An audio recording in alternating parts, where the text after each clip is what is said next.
Hey guys, how you doing? This is Mark with Behind Closed Doors. Everybody can get it. All right. We're coming with our another episode, right? By the way, this is a platform that we put together for our caregivers of the world. Caregivers Confessions, right? My caregivers that take care of people that cannot take care of themselves. Guys, man, we at it again. This is episode number 2. We at it. 3. Oh, 3. I'm sorry, 3. My bad. The queen has spoken. But yes, guys, this is a video. I'm gonna put it to the queen, but I was gonna explain first, baby. Then I'm gonna hand y'all to the queen. I will be narrating. This is all stemmed from our viral post, caregivers confessions posts, right? Which I will. I provide a copy for you guys to chime in as well. It became a community, right? Community of people that's talking. So this is our way of kind of responding to some of those questions and things like that. And do know as well, we do communicate, we respond to some of the comments and things, but if you want true answers, right, you want more than just barbershop talk, we also going to provide a platform as well with that as well. It's aftercare, behind closed doors aftercare. So you have an opportunity to kind of tap into the community. You can subscribe to it. It's just going to be awesome, right? That's what we got going as well. Other than that, I'm excited. We got to get to this one. What we do is we ideally pick questions out of the basket, so to speak, out of what we have going on, and I'm gonna have my wife respond to it. So without further ado, guys, this is the lovely queen that was in that video. So I think it's just only fitting for her now at this point. But yeah, here she goes. She got her seeds, y'all. She ain't playing no games. Well, anyways. Right. Here we go. I pulled out a post where family, they talked about family abuse, right? I mean, we it's a lot of posts in here.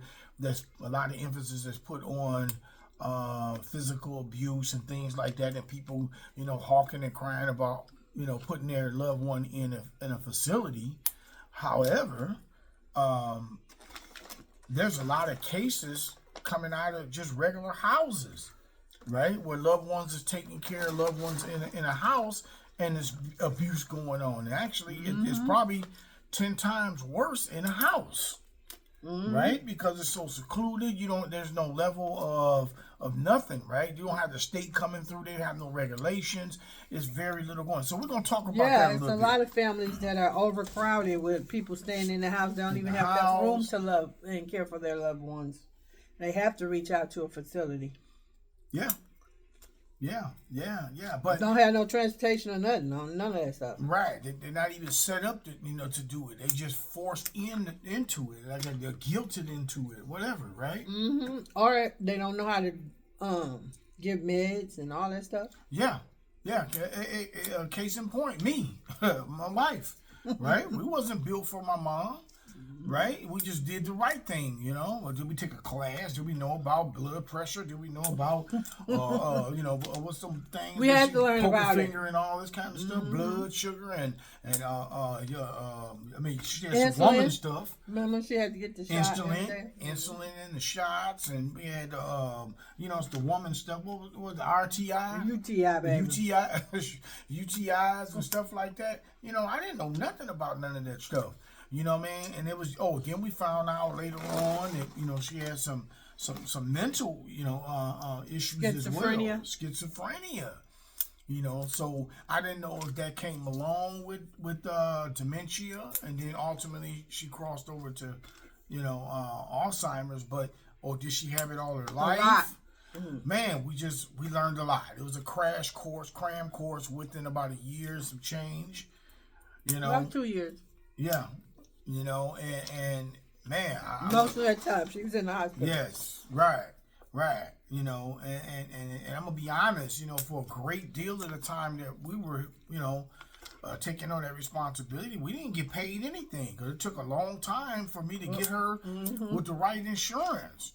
So I hear everybody in the comment sections, talking about, saying, hey, that's my mama, my daddy, my cousin ain't going in no such and such, you know, yeah, I'm back at you, you know, and that's just something to something to say, man, you know what I mean? Because you got to look at the whole picture, you know, and I think a lot of times people make comments or they make assertions or whatever, and they not looking at the entire picture.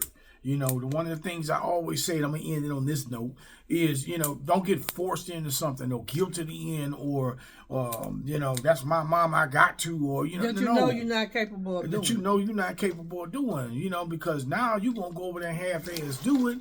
Now you take them, one thing you don't want is your half-ass doing it cost them their life, right? And it's on you, right? And now the ball spent back. So, guys, we just got to look at this openly, right? You know what I mean? When you see this, you know, you don't know what's on the other side of this, right? And we have to always think like that, you know. So once again, if we're going much deeper, we have the podcast, excuse me, as well. You can always tap into other posts. So we got groups and stuff like that where we can extend that conversation. But for now, you know, in terms of, you know, the family views, that sort of thing. Okay, yeah. Kind of break it up a little bit, but yeah. Let's see here. We got that one. Yeah. So yeah, I mean, at the end of the day, it all falls down to, and I'm just taking a little break here. You know, my wife had to step away for a moment. We just gotta be careful what we ask for, right? You know, and putting ourselves in the situations, you know, simply because, or we feel obligated or whatever the case it is, you know, and it's always assumed at times when you have elderly loved ones or special need loved ones or something like that, it's always assumed on a person, and that shouldn't and couldn't, and you know, shouldn't be the case. It should not be the case. I'm going to chime in on the second one. Hopefully by the end she'll kind of tap in. And that's, let's see here. Requesting to go. I'm just thinking about some of my questions here. When the decision is made by the loved one that they want to go to a facility, right? They may feel a certain kind of way. As much as you want them to be in your house, as much as you want them to be in your environment, what if they're in a position where they have a level head and they say, you know what, Mark, I don't want to be here. And my mom said that. My mom at times said that. She said, look, just send me back to the facility and this, that, and the other. And then when we get her to the facility, come get me out the facility. Like, which one is it now? You know, and then that game, we're playing that dynamic as well. And that's what, and I think about that when I take this comment out of people when they was talking about, you know, the loved one actually feels some kind of way because they feel that they are burdened to the caregiver, right? They like, oh, you don't have to take care of this dog, you know, just put me in a home or whatever the case it is. So we just let it be known that we can't make the assumption that when a loved one is in a facility that it's something that's triggered by the caregiver or the family. In some cases, they actually want to be at the facility, right? Maybe they know something we don't know. Maybe they don't want to be taken care of by X, Y, and Z or somebody that's forced on them. Once again, we back to that again, right? A family member that's got that responsibility forced in on them. Like, I'm not finna get no quality care.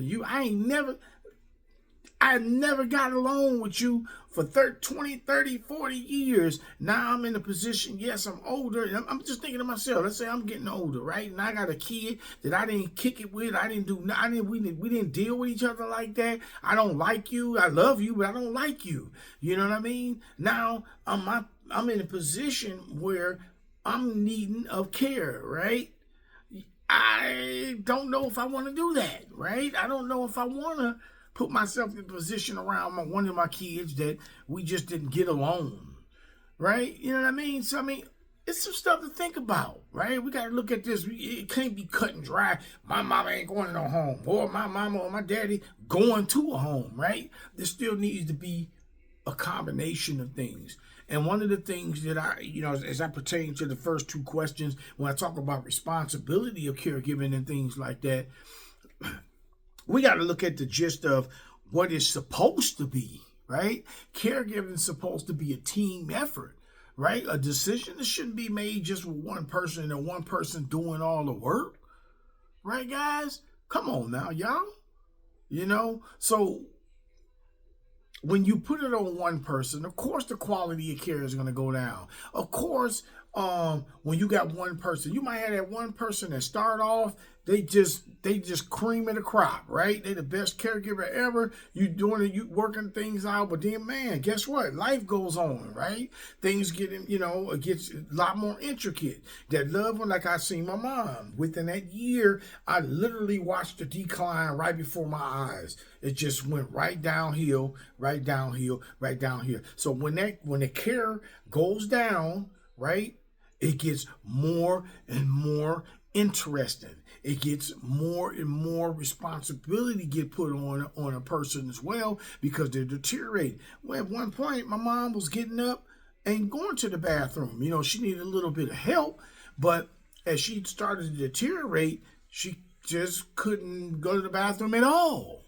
Right? Unfortunately, I had to, we had to take it, roll her over, and, do all the, the care steps and things like that. She literally couldn't get off the bed. So it's levels to it, right? Nevertheless, there's levels to it. And then, let's see. Oh, we had a question that came up. And man, my wife, she was having some issues, so I'm gonna go ahead and just run it, right? This caregiver's confession. We both down for the cause, right? We both walk the same journey. I had a comment where somebody had mentioned being overdrugged. Like this was an individual that tapped into us that said that she was in a home, right? She was in a home, and man, she was talking about a time where she was drugged to shut up, right? You know what I mean? And the conversations was out there. She had mentioned that she must have slept for like 24 or 48 hours or something like that. She slept for a long time, and this was because she didn't want to go to a certain floor. She didn't want to go do this, or she didn't want to go do that. Guys, this stuff is real, right? I mean, and for most of those people out there, there is some good facilities, there is some good workers, there is some good things that do transpire in some of those sort of facilities, right? I worked not with elderly care, but I worked in facilities with younger folks and young adults. Right? I work for mental health, and I see the same thing. I mean, much as we talking about this subject, right? I haven't even got to mental health. I haven't even gotten to schools. I haven't gotten into group homes, all those different places that I worked at. Lord knows that's some more content. Just stay in tune, right? Because behind closed doors, I'm going to expose all of that. I'm going to be exposing all of that, right? What I've seen over the years in those group homes and things like that, how those young folks is treated, how they drugged up and told to go sit in the corner, how all kinds of stuff, right? Because mentality-wise, the old people and the young people kind of about neck to neck, right? So the same things that was subjected to the older people or the disabled or mental health, right? The same thing happened to kids. Where all that smoke at for these kids in these group homes getting treated like junk, right? See, we don't think about that stuff until it comes back and affects us, right? That ain't my kids. I ain't working in that group home. I ain't that.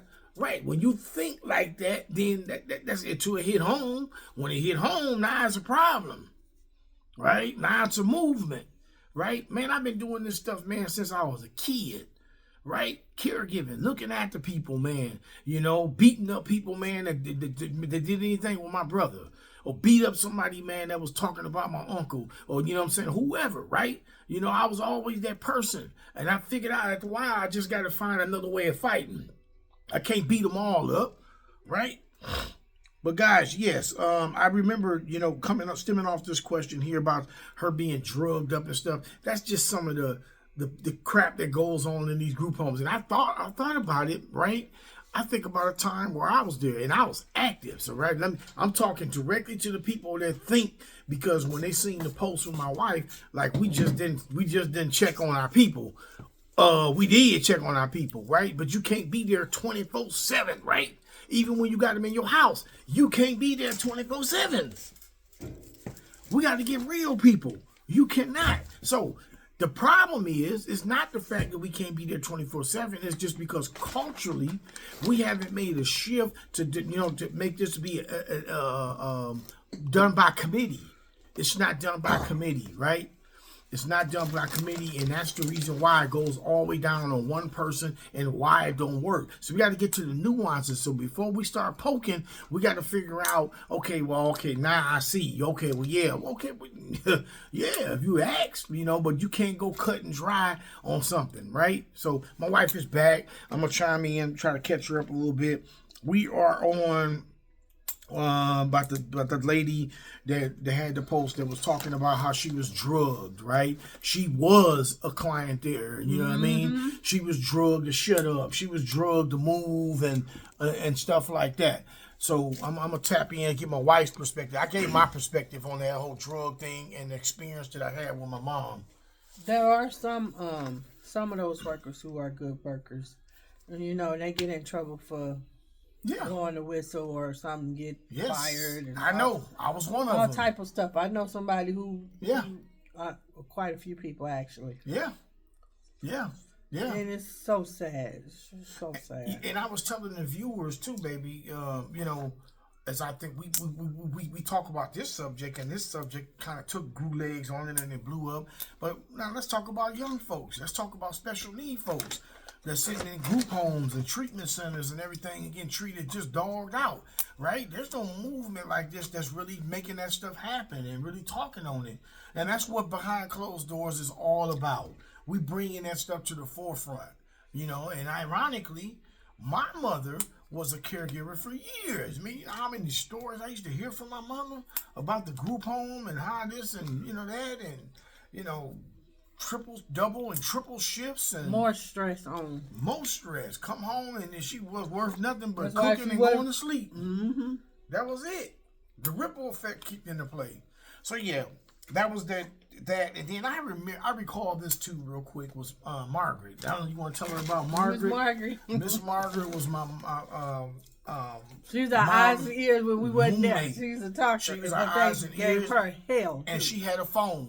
And she used to call us, and we made sure that when we hooked our mama up, we hooked her up too.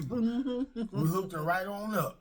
And guys, it's funny because we used to hear Miss Margaret, no, you ain't give me no medicine. Nope. I don't want no medicine. I didn't tell you to bring me no medicine. I didn't tell you.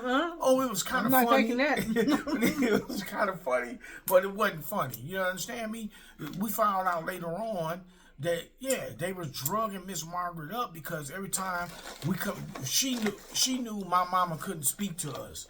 Mm-hmm. My mom, it was at that point my mom really wasn't talking. She was out of it.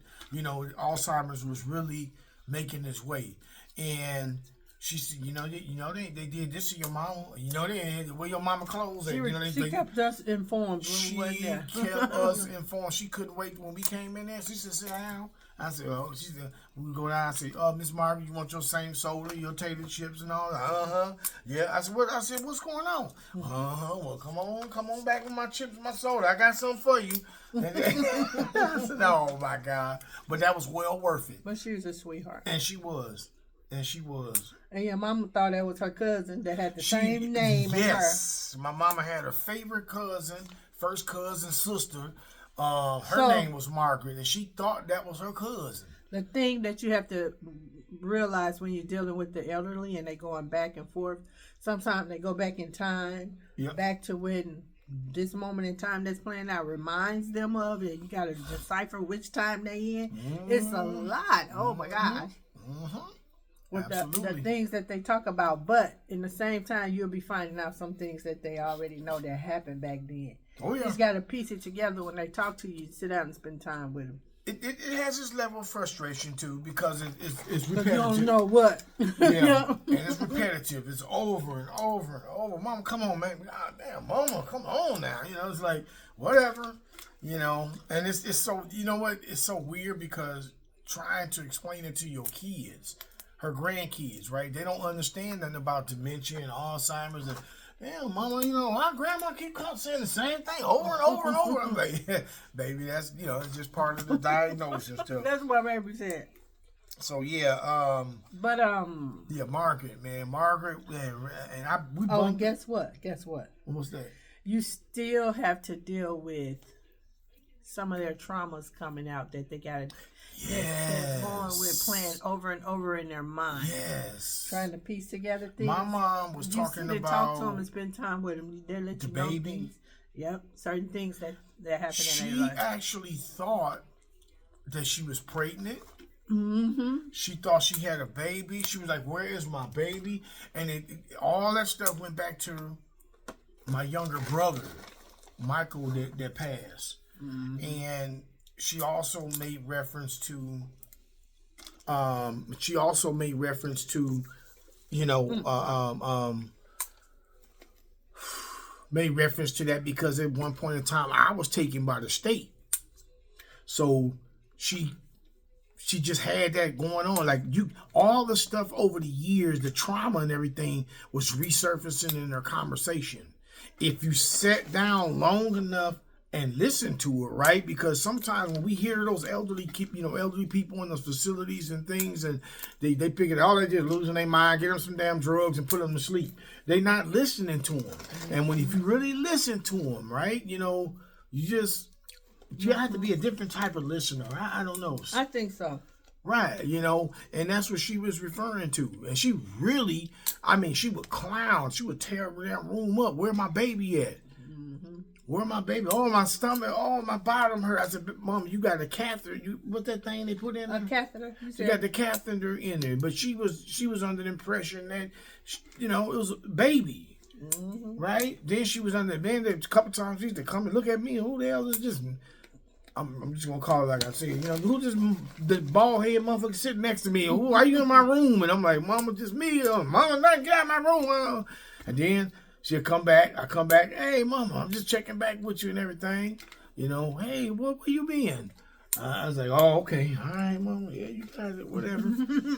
So, yeah, guys, that's just some of that stuff, you know, when I think about the Margaret. And we did bump into Margaret. At the casino. She just rolled up on me and tapped my arm. I was like, what the hell you doing? You know, I looked at her. She looked at me. I said, oh, what's going on, Miss Margaret? She got out. She on her own. She's doing her thing and everything. So, yeah, guys, that was that. You do meet some angels there. We do. We got some great folks in there. And then it was, you know, it's something else, too, because usually you feel in those environments that you just got 80, 90, and 100-year-old people. You got 40 and 50-year-old people in there.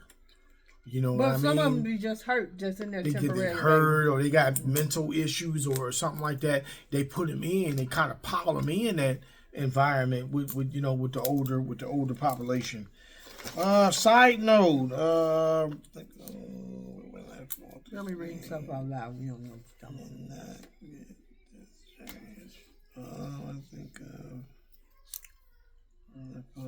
I think I did cover that already. But yeah, guys, we just tapped. Those are the questions that we kind of tapped in on. The comments that we kind of tapped in on.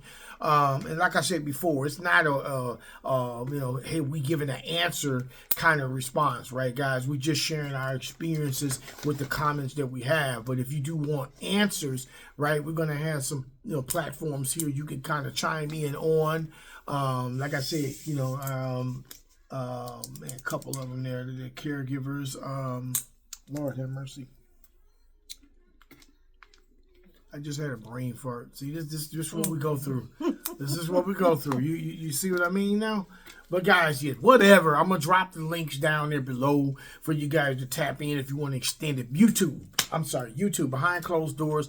YouTube, the platform that we're on right now. Right, we get longer content out of this as well. We do have Caregivers Chronicle.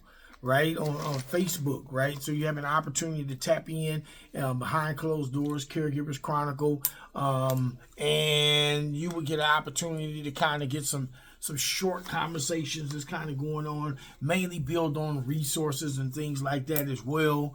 But guys, man, other than that, I don't know if you had anything else you wanted to kind of add in. I know you had to step away for a moment. I didn't know if you want to add anything. I might be stepping away again. So what are you doing I know we just said we might have to close out. You know, maybe you want to end out. I really just want to say that it's all about love at the end of the day. Give everybody love. You want, give it. Mm-hmm. Love on your neighbors, because that's what it's all about. Because you know why, baby? You know why? No, tell me. Because everybody can get it. Everybody can get it. My God, you know what? See, you see what I'm saying? Hey, you guys take it easy, man. That's our third episode, Caregivers Confessions. Right, we try to keep it real. We try to keep it clean. This is an adult platform, by the way. You know, we didn't go in all the way in today. You know, we've been known to say shit or damn every now and then, but you know, gotta say it, baby. If we ain't saying it down, man, you know what I'm saying? You got to get the kids out the way or whatever. But yeah, guys, thank you for chiming in. Thank you. We got any footnotes? I said the podcast. I said the aftercare. Aftercare is coming. Yeah. My advocacy is coming up. I got a platform right now, so I'll be tapping in. You can tap in with me as well as it pertains. I am a certified advocate as well. So you're in situations, we got IEP situation, ISP, you got care meetings, you got all kinds of stuff like that, right? You know, that's what I do, right? It's going to be a nice, easy platform for you to send questions or whatever the case it is. It will be subscription based, right? I'm trying to kill people on it, right? You know, I'm thinking somewhere to the tune of about $5 to $6 subscription a month. I think that's real feasible. But yeah, I mean, it's going to put people in position to be able to get the actual solution to what they have going on. It's not just barbershop talk. We're not just talking and you're not getting no resolution out of it. So that's going to give us the opportunity to kind of, you know, take it to the next level. And anything else that I got to bring to the table, like I said, I'll be dropping all those links below. We have different ways of contacting, each of us. So other than that, guys, I thank you for chiming in behind closed doors. Well, everybody can get it. I holla.